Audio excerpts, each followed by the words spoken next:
Welcome to Chilltime with Jose. I am your host, Jose, and I'm powered by Exitlag down there. It's my first show for over at GG in the top left there. And we're going to talk about a lot of things happening in, well, the respective leagues all over the place. A lot of, little good, nice things happening as well. And also some of the, the after effects of the grand old CSPPA ESIC investigation as well. And unfortunately, we didn't have any of the ESIC match fixing. That hasn't been released yet either. We thought to have that report out by now, but unfortunately, the report is not out yet. And, it's been a pretty interesting week, actually. A lot of CSGO, Flashpoint coming back as well, so it's actually really, really good for me. And also, some great news. I gotta say, overall, there's been more good news this week than bad news. It was the bad news week, probably the week, previous and a week after that with all the coaching bans and stuff like that. And now, more of these times, there's just more of good news and stuff like that. And also, there's just one part of bad news for the Oceanic scene overall in another game, not with CSGO, but in another game, which, could impact on CSGO, or future esports as well. Not really much to cheer about, which I'm pretty disappointed with in the end, given what occurred. But anyways, let's just get to the first topic, which is going to be CSPPA. So if you guys are unaware, so CSPPA and ESL reached an agreement on a tournament schedule changes. So basically, it's an idea of what the tournament schedule is going to be like in the future, and what's the maximum amount of games a player can play per day and stuff like that.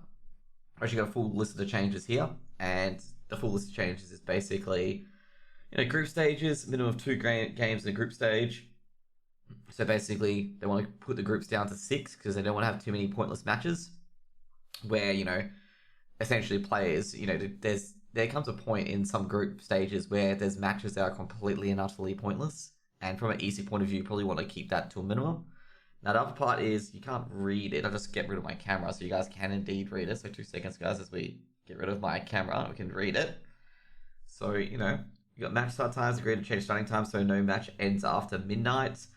To be fair, I'm not sure how much you can actually promise that given the fact that some matches will probably end up after midnight. Technical measures implemented to avoid delays as much as possible, such as measures include certain programs on players' PCs that will serve as a backup option in case of technical issues. I'm assuming they're talking about Discord and stuff like that, and other things like that as well that could be an issue. If your TeamSpeak goes down, stuff like that. Oh, you can get into this Discord here and stuff like that. And, maybe replacements on site. Now, with semifinals and finals, players participating in both give a minimum of 3 rest days before starting gameplay during the following tournament. And, basically, some group stage matches. Basically, it's going to be 3 days after the final to now. Okay? Any WoW tonight? Yeah, there's probably some WoW tonight. There'll be a WoW after this. And you can see there, basically, I'm going to say now, it just doesn't really discuss this. You guys can see in the tweet on the right from Roofka, a guy that I do know of. It really doesn't discuss the fact that ESL have got literally tournaments over every single month and that the days spaced out. And it basically, he's got a good point, Roofka, there, that even though this change is great and all, it doesn't resolve the problem that, well, let's just say that ESL are really crowding out any other tournament organizer by spreading their tournaments out so far. For example, one of the LANs has, the group stage and then a week rest, then the finals kind of thing. And I feel that ESL are trying to spread their tournament out and trying to monopolize the scene, and it does really stifle TOs as well. So I kind of do agree with that ESL are really doing this, but you can't really blame them given the fact that the player break wasn't really adhered to. It was really only adhered to by somewhat ESCA and ESL, and face it, somewhat, both TOs decided to not put tournaments in the tournament break, and then every other guy, for example, the 9 to 5 league, the Echo Multi Vibes and stuff like that, put tournaments throughout the player break. So I can understand why ESL's doing this, because it's a bit ridiculous where they're the only ones following the rules and every other little TO is setting up their own little tournament during the player break, and it's a bit ridiculous from ESL's standpoint that nobody else took the player break seriously other than, ESL and face it. And you can go, oh, well, the tier 1 players got a break. Yeah, but what happened to tier 2 and tier 3 players? They didn't get any break at all. They just played 9 to 5 and eaten multi 5s all time in there. But, that's pretty much what occurred, in my opinion. It's just I think this is kind of inevitable. A lot of people do complain about it, but I did say, even though I stuttered 5 times, I did say when it was happening, look what's going to happen. ESL's going to space their tournaments out, and make sure that they crowd out the crowd out the finger as much as they can. The run I did have used my highest ranking Mythic Plus. It should be, but I'm not terribly too sure because I think the 16s and 15s would probably be the highest if you haven't done any 16s and 15s. But that's for a different subject. Talking about Mythic Pluses, I'm talking about CS:GO here. Unfortunately, fortunately for you, unfortunately for me. But yeah, like I'm not terribly too sure about this. Like I just think it's a bit strange. Like CSPPA does a lot of good work, but I think what they really should do here is really tell ESL and DreamHack to stop trying to monopolization of the scene, even though they run 80% of the scene effectively. And other TOs aren't realistically given a chance, and I don't think they're going to be given a chance at all. And also, given the nature of CSPPA as well, CSPPA's been caught like really. I'm not terribly too sure what's occurred there, but Flashpoint's not on really good terms with CSPPA at the moment. And I'm not sure why that is the case. That actually was never resolved because CSPPA actually never answered Flashpoint's queries about why they did this and why they did that, which is kind of frustrating when you want, if they're, buddying up to ESL and DreamHack, you really want them to be buddying up with Flashpoint and any other competitors as well to make sure the scene grows overall. We're not reliant on one tournament organizer. Now, next up, we're going to have a, bit of a good news story that Liquid Biceps has started up his new Liquid team called Liquid Biceps. I'm not sure if you want to call that, a good thing, Liquid Biceps. That means you have no biceps whatsoever, but, So Liquid Biceps, Polish veteran, he'll be ahead of the young new team. So he'll be basically, just in case you guys are wondering, he'll be the IGL with 4 other guys from Pirate Esports, an advanced player. And also they're taking a Virtus Pro analysis as well. And basically going into the Polish scene, taking on with Kakao, Aves, and Pact. And they've taken up, of course, Liquid Biceps being the RGL. He actually wanted to always get back into the scene, that's what he said. And he tried with AGO as well at one point with little success. He didn't be a part of AGO in the end. He became a content creator instead. And yeah, 3-2 just back to, playing in the league with, Taz and Neo being an honorous at the moment. And that's the lineup so far. They got a coach as well. And of course you can see here that Pasha announces his comeback. And oh boy, don't you wish that they had an edit button on Twitter? That's what we're gonna say. Don't you wish they had it? Optimistic. And he's gonna be leading these young guys as Liquid Biceps. I've got to say, I think he took a lot of players from Pirate Esports, what they called Army, and they had a lot of players in that team testing out a lot of Polish talent as well.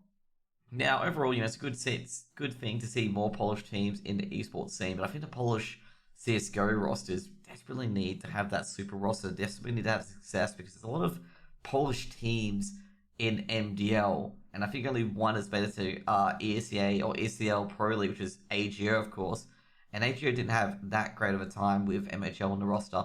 And what I got from one of the guys in AGO, they were saying that MHL is really focusing on the studies rather than playing CSGO during that ESL Pro League period.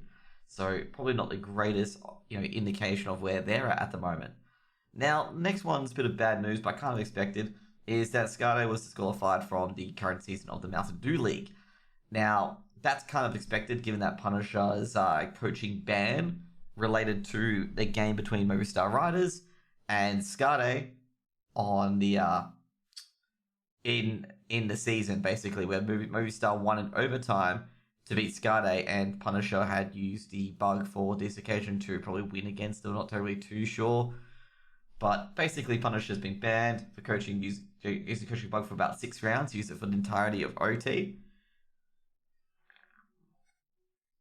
Coke Zero, by the way. They've announced that in line the sanctions imposed, they're going to ban them as well. Skade had a 6-2 record. They beat Sprout, Aves, and their results have been overturned. I think it's probably very, very disappointing for Skade, given that Skade were looking to be in the top 8 this season. They were playing incredibly well. The teams that they lost to was, I think they only had one bad game in their losses. All their 6 wins, against Endpoint and Aves and Sprout, absolutely massive, and that probably would have set up their season quite a bit. And they probably would have to get, 4 or 5 wins to get into a playoff spot confirmed.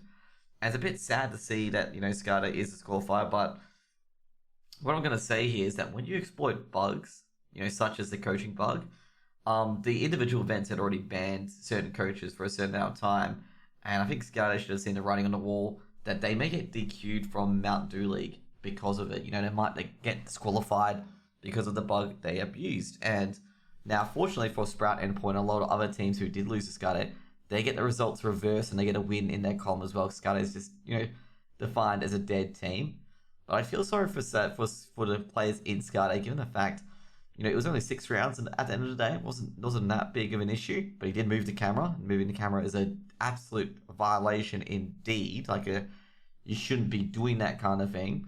And in the end, Punisher got his just desserts, got banned, 100%. I'm not sure if Skade should have got banned from the tournament. It's up to ESCA. My opinion is maybe dock him points instead, or dock him wins. Don't dock the entire tournament. I don't feel, unless you have some proof that Punisher did communicate the information to the team, then of course disqualify the team from a tournament. But I can understand with what ESA has at the disposal, you need to be able to whack these teams, these coaches, really hard and show the teams that there is absolute punishment if you do cheat our events and if you do use these bugs and don't report it to the relevant authorities, that there are some consequences for your team overall. Now, ESA went, with the BAM whack, because, it's the only event that's a league event. It's not just an individual event by itself like all the other ones. And yeah, so I'm not sure what's going to happen. I know they've got disqualified for this season. I'm not sure if they're being thrown back to advanced automatically or they're being thrown back down to open. And if they're thrown down back to open, I'm not sure if they're going to compete in the Mountain Dew League, to be honest, or in ESA's thing in general. I wouldn't be surprised if they did it, given the fact that unless they get up through the Climbers Cup, which I'm not even sure if Skade can go up through the Climbers Cup. I doubt it, though. They might be able to. I'm not totally too sure. We'll see. But it, might be a long way from get to open to advance. They could dominate open all the way to advance. Win open, go straight to advance, and try to crawl up through there. I'm not entirely too sure, if they will stick it out or not, because that's 2 seasons. That's about 6 months of trying to get into the Mount Dew League again. And not to mention that advanced isn't, a particularly easy environment to get promoted in. It's quite difficult. There are a lot of very, very good teams in there. A lot of tier 2 and tier 3 E-organization teams that any of them could get promoted. I mean, look at the playoffs, for example, in the previous advanced setup. There's about 15 or 14 of those teams in that area, that advanced team, could have won the entire affair. You couldn't really... It wasn't predictable. It was actually really, really hard to predict who would actually win the entire thing. In fact, the person who did the pick'ems, I don't think anyone got every single one right. There's a question in chat. So did Skade get kicked from MDL to open, or did they get banned from the MDL permanent? It's not a permanent MDL ban, so I'm not sure where they're going to go to, but I think they're going to go to either advanced or open. Hopefully to advanced, because I think they should get a whack. But I don't think they should get a big whack that, essentially they handed a 6-month ban instead of a 3-month ban, as per se, because they have to work their way from open to advanced and advanced to MDL. Unless they can get through Climbers Cup, but I'm not entirely too sure on how that will occur. But anyways, we got a tweet from Spellin. So Spellin basically said that ESIC didn't tell ECA to ban them. It was actually the opposite. They didn't recommend them to be banned from the MDL. So he understands that ESA has punishments on tournaments on its own, so I'll be pursuing this with ESA directly. So basically what happened is that apparently he might be banned from the Mountain Dew League. I'm not sure if Spellin's misunderstanding it, whatever it is. I think it's just a disqualification for one league. But I'm not sure if there's, any other, things backing it, if there's any other twists to the tail, as per se. So I'm thinking at the moment, I think it's going to be just, go back to advanced. That's my opinion. And they'll stay in advanced, and, that's pretty much it. Now, on my gut, on one side, I think it's a bit harsh, given I was just a coach. But on the other side, you got to really teach the people who broke, the epic kind of thing and didn't report the bugs, to Valve about this coach bug. I think you got to really punish them and show that there's some actual consequence into their actions as well. And I do agree with kind of the ban. The ban kind of had to be done as something. They had to have some sort of consequence for what Punisher did in the end. I'm actually very disappointed in what Punisher did. I think maybe it could be a bit heavy-handed, but they got to do something. You can't have players and people and coaches getting away with it. getting away with potentially, you know, bugs like this, there's got to be some sort of ramification at the end of the day. Now, I think a better way to do this, I think, you know, a better way to hand out punishments and stuff like that is most definitely what I'm going to say is, you know, more, you know, targeting, stuff like that, you know, having every player needs a webcam, you know, coaches need to share screens so they're not stream sniping, and, you know, a lot of different things as well, like, you know, coaches sharing screen, what else, maybe players, no, probably not players are probably 100% focusing on the game, but, you know, there's got to be another thing as well, like another setup, what I'm going to say as well, is have some sort of, like, code of ethics for coaches, for players and stuff like that, and really, like, you know, adhere, like, make the gentleman rules like a rules with some teeth as well, like where there's some actual enforcement of ethics. If people do unethical decisions, they are handed out with an appropriate punishment, okay, like such as not reporting a bug when they should have, and, you know, have some gatekeeper principles as well. If you don't know what gatekeeping is basically trying to hold people account to make sure that this scene is clean, basically. So probably one for the coaches, one for the players, and probably maybe one for the orgs as well, to make sure that, you know, cheating doesn't really occur and stuff like this bug doesn't happen. And also that, you know, if some of the players have been abusing, like, you know, for example, people have been pointing the finger at Hard Legion for this, is that they think Hard Legion's players may have received information from the coaches and stuff like that, given how many times they broke it. I think Zona, for example, did it 30 times. Like, it was just quite out there, you know. And, you know, that's why I feel like they might have to do like a code of ethics kind of thing, where the players need to, like, you know, have a person, a whistleblower, stuff like that, can tell the TOs that something's bad's going on, and have some sort of, like, you know, punishment if they don't say anything about it, that they could be in jeopardy too. You know, they have to blow the whistle, otherwise they could be, you know, accessory to it too. They're going to hold everyone to account. And I think that's what the kind of thing that's got to come in here, like, you know, a code of ethics for all the coaches, for all the players, and all the orgs, to make sure that if any of this stuff does happen, the players, the coaches, or anyone who may know or may suspect something can go talk to the TO, go talk to ESIC without any certain issues at all. I'm calling here ESIC will still ban them regardless. They already have banned them. Imagine if the investigation ended and Zona was caught using it more. Yeah, using 100 more times. He probably would have, given the fact he used it like 30 times in May alone. Like, he used it 30 plus times in May of 2020 alone. And the coaches before also used it as well. Like, it's getting a wee bit concerning, okay? Getting a wee bit concerning. And, you know, that's what I think is going to happen in the end. I think that's probably going to be the best way to go about it, is just have a code of ethics. Players sign off on it. And ESIC kind of put it up on the website of what they've got to do, and, you know, basically set up a whistleblowing kind of thing. So, you know, if a player feels like something's going wrong, they can go there and talk to, you know, ESIC, and ESIC can advise the organizations privately about it, to what's going on, and review it. Because can you imagine, like, you know, I think Macau only knew about the bug because I think it was Hunden. Who told him about the bug? Was it Hunden or was it Apoka? Because Apoka got no penalties, and I think Apoka may have been trying to tell Mihu about the bug. I'm not totally too sure. But, you know, that kind of thing, you know, we shouldn't be relying on just, you know, someone of good moral character telling you. We should be relying on everyone in general. The fact that we had 37 coaches banned is pretty embarrassing to a scene overall. That was 37 coaches, or 36 coaches, that chose to not tell anyone that this bug existed. Make it 37, actually. And it had been existing for 3 years, and none of them thought to tell at all. Now, there's been a few appeals, obviously. As you guys may know, I don't have it here on Twitter, but who is it? Forze's coach, which is Serge, I believe. I'm trying to think of his name. I think it's Serge. He's appealing it at the moment. He's appealing 2 of his bans. He'll be successful in those 2, I reckon, because the camera doesn't move, and he was at the main cast studio as well. So he's got a independent third party basically saying, "Hey guys, he wasn't. You know, he was here.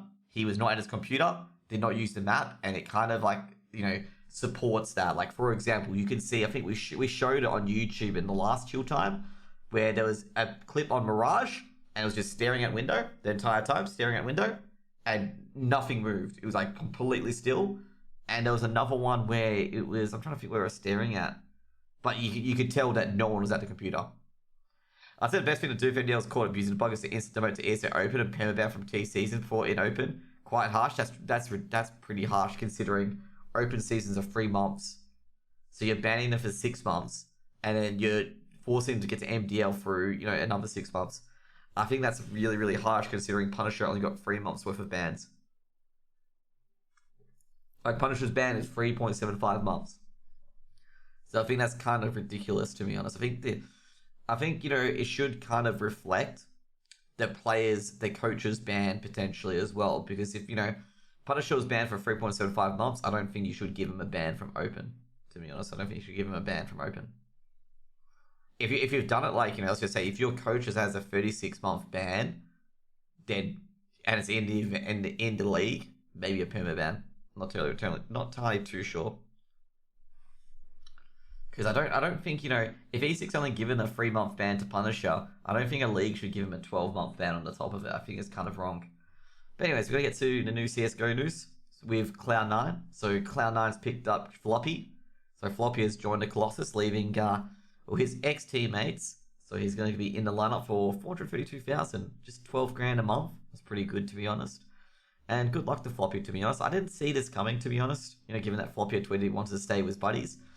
But I'm thinking like Cloud9 have missed out on a few players that have been in free agency that have picked up Floppy in the end and probably offered him a better deal. Ban according to the duration of ban and a 1 league demotion. Yeah, that's what I'm thinking, hoping it is. I'm hoping with the Skade ban, we're going back to Skade ban, that it is just a 1 league demotion back to advanced and, you know, a ban according to the duration of the ban, that kind of thing. And I think that might be the case because, you know, pretty much it's got to be a 3.75 month ban because we're midway through ESEA's season, and ESEA's season goes on break for a month before getting back into business in late November, I believe. Oh, no, actually, hang on. No, I think it's a 2-week break, so it should be close enough to maybe a 3-month ban for Punisher. And Punisher can't join ESEA games at the moment because ESL is a part of the Louvre agreement and a part of E6, so basically he wouldn't be able to play at MDL anyway or advanced. But anyways, guys. So basically, Floppy joins Alex, and Henry G revealed the details of the salaries. I'm assuming that Floppy will do some side content as well. And as you can see here, it's Alex, Mezzy, Woxic, Floppy. I'm not sure who the 5th player is going to be. It won't be an AWPer. It'll be probably another rifler. I'm interested to see how this team goes. You know, I'm trying to figure out, you know, Floppy's been very, very, you know, good, like incredibly good. And I feel like they've got a playmaker there in Floppy as well as a playmaker in Mezzy as well. It'd be funny as if MCE was not banned after investigation and Dead was caught using it more.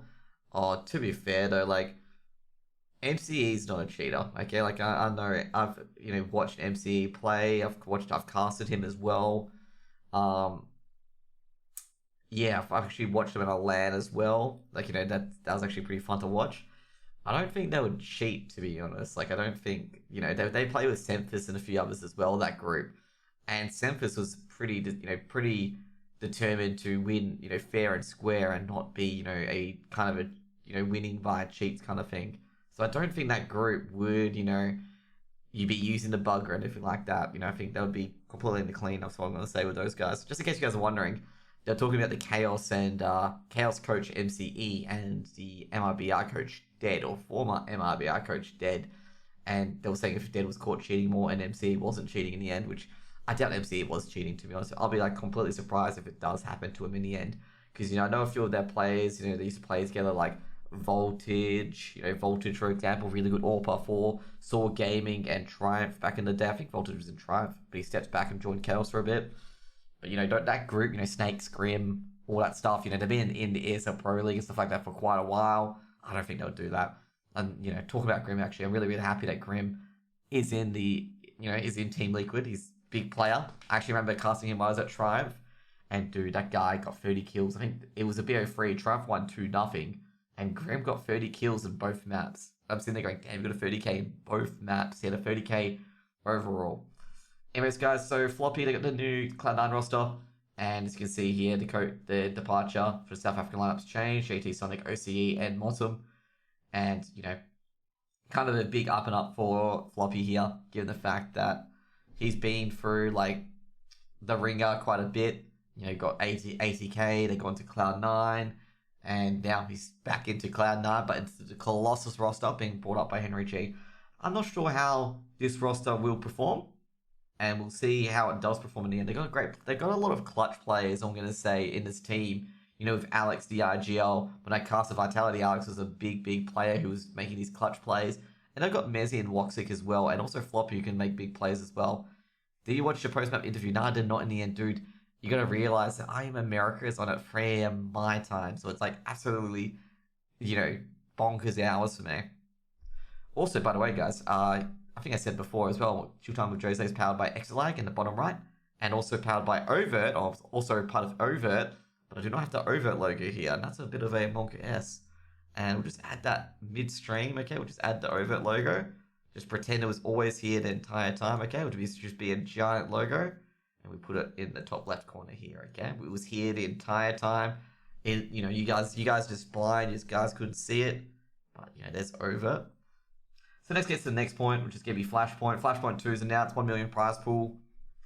Well, Flashpoint's back, baby.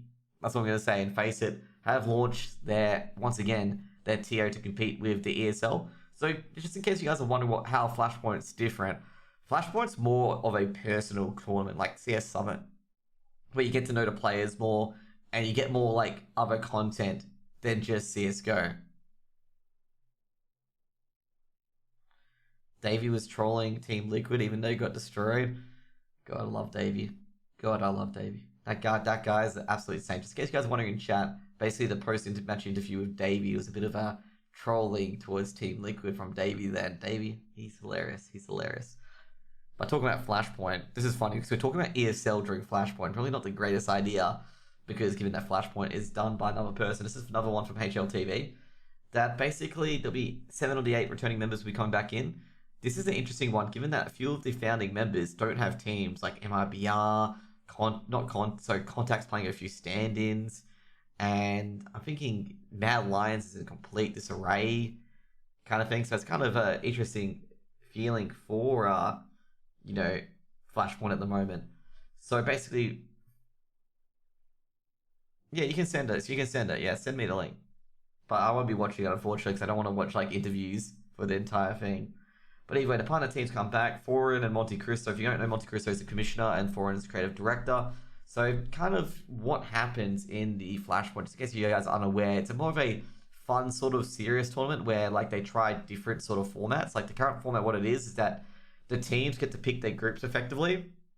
And then I think a few teams can swap in and out of the groups if they feel like they have a better chance in another group. And also for a bit of fun, the top of the groups of other groups get to name the other group. Like, you know, you can name the has-beens and stuff like that. As if you guys saw in the first rendition of it, there was a lot of trash talking and a lot of memes. And I think one of them was the has-beens or the team Omega Lull and stuff like that. So a lot of Twitch memes was in there. And I thought that was really, really good by Flashpoint. Is that they always, like, you know, had a bit of a fun side. Like, no, it's not all serious, you know, hard to work, CSGO, flashbangs, you know, execution. It's kind of like a fun sort of tournament as well. And that's what I feel like some tournaments do miss at times. And a lot of people are like, no, you should talk about CSGO forever. I think you need one of those CSGO tournaments where you just chill out, get to know players a bit more.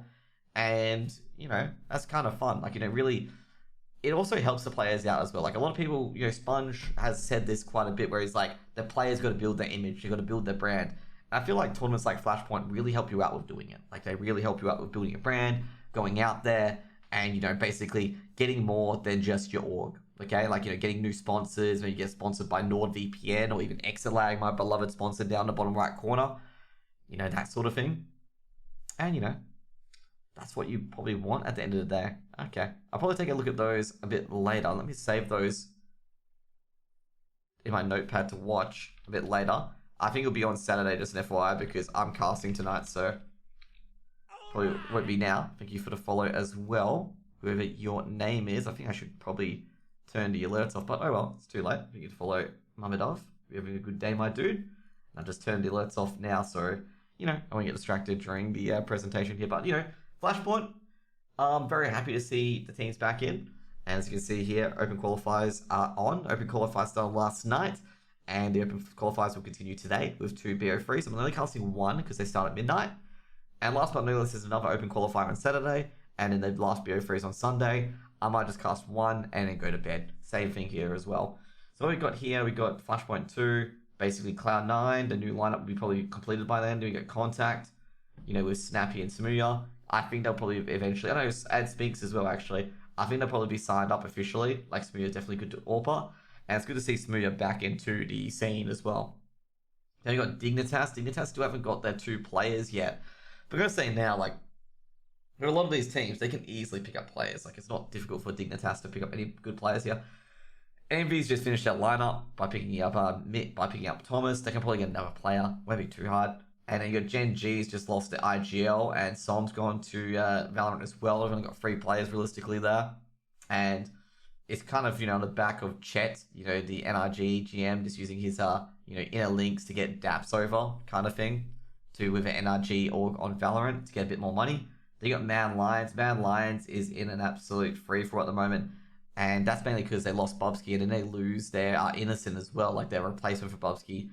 And I'm going to say now, Bubsky, I can't believe Bubsky and I think it's Exitlag actually are now at Stralis on the bench.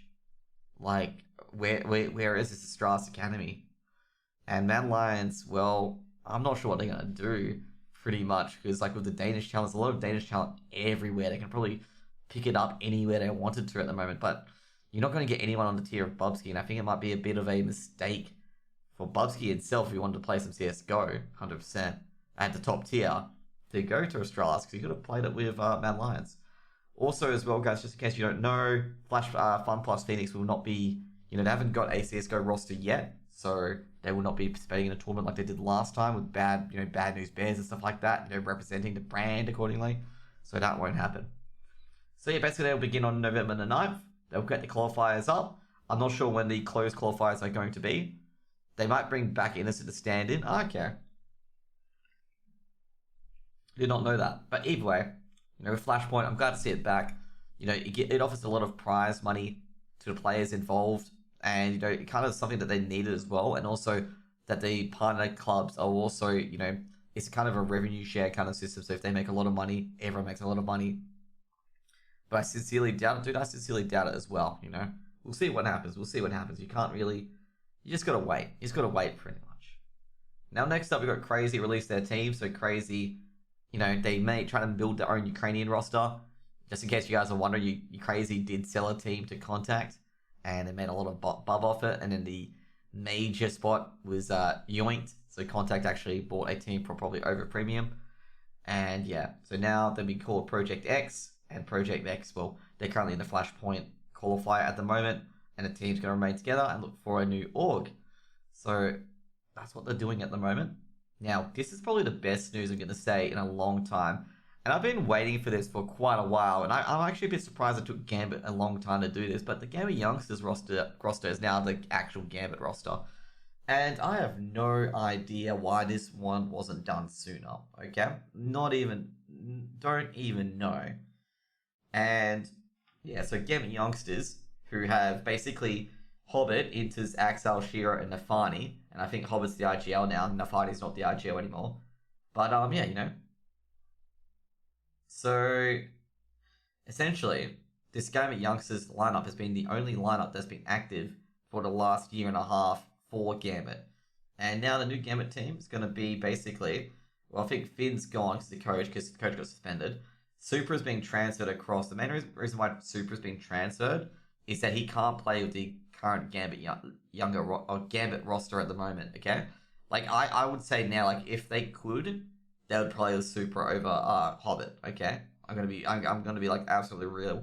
They probably play with Super over Hobbit because Super has been showing that he's been a really really good player, and I feel that if any European team needs a good rifler and a good player who can win pistols for you as well as a rifler, Super would be the first person you pick up, because basically Super, towards the end before he was benched, he was backing up Shiro really hard, because Gambit has been well known for just, you know, relying on Shiro quite a lot, because Shiro is an absolute superstar AWPer, and he's just immense, and he's just such a good player, and I feel like that's what Super was being, he was helping out Shiro, and it was a big thing as well, because Shiro sometimes got cracked under pressure, and sometimes he got himself into awful positions as an AWPer, but he's still that high quality AWPer. Like, you know, he's a really, really good aggressive AWPer.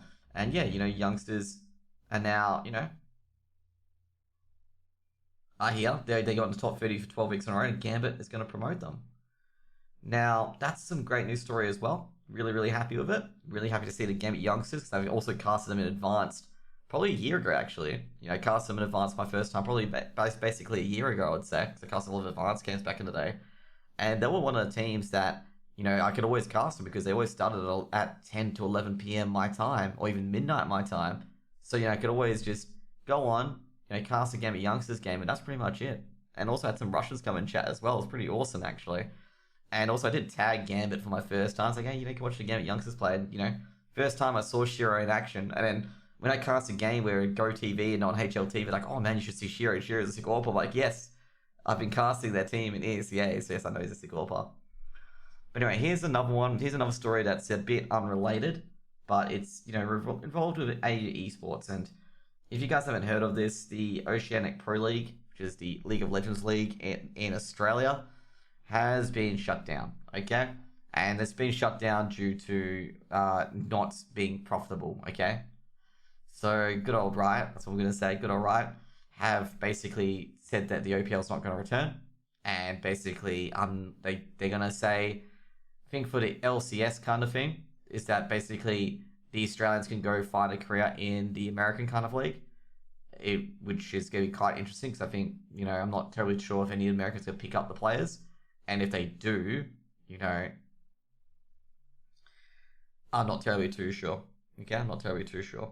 But either way, there's a lot of casters, they're going to lose their jobs. There's a lot of backroom staff that's going to lose their jobs. They could be orgs, they could lose, the org altogether. They could lose a team, of course. They can't afford the team, so it's got to go. And they're going to lose coaches and maybe, a few other staff as well. So basically, all Australian LoL teams out of a job, yeah, pretty much. And it was dropped only, I think it was only like 3 days before, like some people heard the mumblings about it. The Riot office in Sydney has now been closed, so there's no Riot office in Sydney altogether. And that's kind of like a dagger in the heart to people thinking that, Riot, we're going to have Valorant tournaments in Oceania. And a lot of people were betting on that, I reckon. And I was going to say now, because of course, if you don't know, the makers of League of Legends are also the makers of Valorant. And I'm going to say now, I'm not sure what Riot are trying to do here. Valve could really pick up the pieces here if they were aggressive enough and put like a Dota 2, try to switch it over to Dota 2. But I'm not sure if Valve are even interested in that. ESEA hasn't really, not ESEA, sorry, Valve CSGO hasn't really done anything to really, spike up the hype that, that CSGO is here to stay and that Valorant won't come in. But, it's pretty sad. There's been a lot of back and forth from some of the League of Legends fans, especially from Legacy. I believe MJCR, I can't pronounce his name for the life of me, okay? It's MJ Kerr. I'm not sure how to say his name, his username, but he was pretty pissed off that he felt Riot did a poor job in the OPL and that someone could really pick up the pieces and do a lot better. And he said that in no uncertain terms, and he let the name slip as well, that, if Riot gave the rights to someone else, that he feels they could do a better job. Now, this is the thing of Riot. If you guys don't know about Riot, okay, Riot and Valve are two different beasts. Valve don't mind who runs CSGO tournaments. Riot has the full right on who runs CSGO tournaments and who doesn't. So Riot doesn't give that right out at all. Riot runs every single esport tournament anywhere. So you can understand, you can't be like, oh, why doesn't the Oceanic orgs just set up their own league, blah, blah, blah, get a bunch of sponsors? They can't. They don't have the rights from Riot. And Riot be like, no, you don't get that league. We set it up, not you. And if you guys don't know how this occurred, this goes back 5 years down the track when ESL used to run Riot events.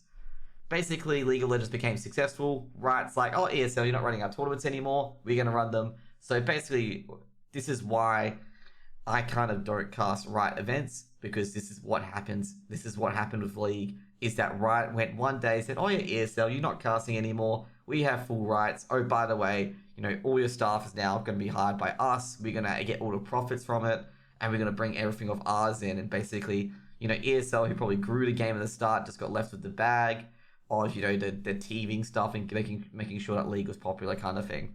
And that's why you can see now that ESL probably don't want to get involved in this, okay? Even though they're saying, some plaudits here, I can realistically say they probably won't get involved with this, okay? They probably won't get involved with it at all.